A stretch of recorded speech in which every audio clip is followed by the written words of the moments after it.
దేవుని పరిశుద్ధ నామానికి స్తోత్రాలు. ఈ రోజున యోవేలు గ్రంథము మొదటి అధ్యాయము. ఈ అధ్యాయములో 20 వచనాలున్నాయి.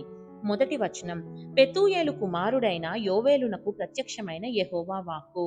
రెండవ వచనం, పెద్దలారా ఆలకించుడి, దేశపు కాపురస్తులారా మీరందరూ చెవియొగ్గి వినుడి. ఈలాటి సంగతి మీ దినములలో గాని మీ పితరుల దినములలో గాని జరిగినదా? మూడవ వచనం, ఈ సంగతి మీ బిడ్డలకు తెలియజేయుడి, వారు తమ బిడ్డలకును ఆ బిడ్డలు రాబోవు తరము వారికిని తెలియజేయుదురు. నాలుగవ వచనం, గొంగళి పురుగులు విడిచిన దానిని మిడతలు తినివేసి ఉన్నవి, మిడతలు విడిచిన దానిని పసరు పురుగులు తినివేసి ఉన్నవి, పసరు పురుగులు విడిచిన దానిని చీడ పురుగులు తినివేసి ఉన్నవి. ఐదవ వచనం, మత్తులారా మేలుకొని కన్నీరు విడుగుడి, ద్రాక్షారసపానము చేయువారలారా రోదనము చేయుడి, క్రొత్త ద్రాక్షారసము మీ నోటికి రాకుండా నాశనమాయెను. ఆరవ వచనం, లెక్కలేని బలమైన జనాంగము సమూహము నా దేశము మీదికి వచ్చి ఉన్నది, వాటి పళ్ళు సింహపు కోరల వంటివి, వాటి కాటు ఆడు సింహపు కాటు వంటిది.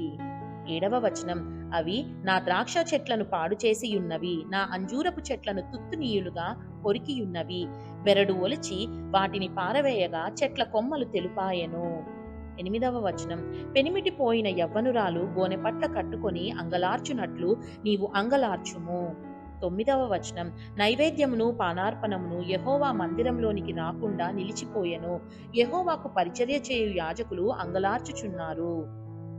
పదవ వచనం, పొలము పాడైపోయెను, భూమి అంగలార్చుచున్నది, ధాన్యము నశించెను, క్రొత్త ద్రాక్షారసము లేకపోయెను, తైల వృక్షములు వాడిపోయెను. 11వ వచనం, భూమి మీది పైరు చెడిపోయెను, గోధుమ కర్రలను యవల కర్రలను చూచి సేద్యగాండ్లారా సిగ్గునొందుడి, ద్రాక్ష తోట కాపరులారా రోదనము చేయుడి. 12వ వచనం, ద్రాక్ష చెట్లు చెడిపోయెను, అంజూరపు చెట్లు వాడిపోయెను, దానిమ్మ చెట్లును ఈత చెట్లును జల్దరు చెట్లును తోట చెట్లన్నీయు వాడిపోయినవి, నరులకు సంతోషమేమియూ లేకపోయెను. 13వ వచనం, యాజకులారా గోనెపట్ట కట్టుకొని అంగలార్చుడి, బలిపీఠమునొద్ద పరిచర్య చేయువారలారా రోదనము చేయుడి, నా దేవుని పరిచారకులారా గోనెపట్ట వేసుకొని రాత్రి అంతయు గడుపుడి, నైవేద్యమును పానార్పణమును మీ దేవుని మందిరమునకు రాకుండా నిలిచిపోయెను.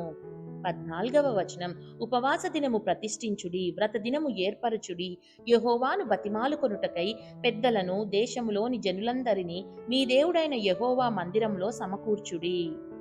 15వ వచనం, ఆహా యెహోవా దినము వచ్చెనే, అది ఎంత భయంకరమైన దినము, అది ప్రళయము వలెనే సర్వశక్తుని యొద్ద నుండి వచ్చును. 16వ వచనం, మనము చూచుచుండగా మన దేవుని మందిరములో ఇక సంతోషమును ఉత్సవమును నిలిచిపోయెను, మన ఆహారము నాశనమాయెను.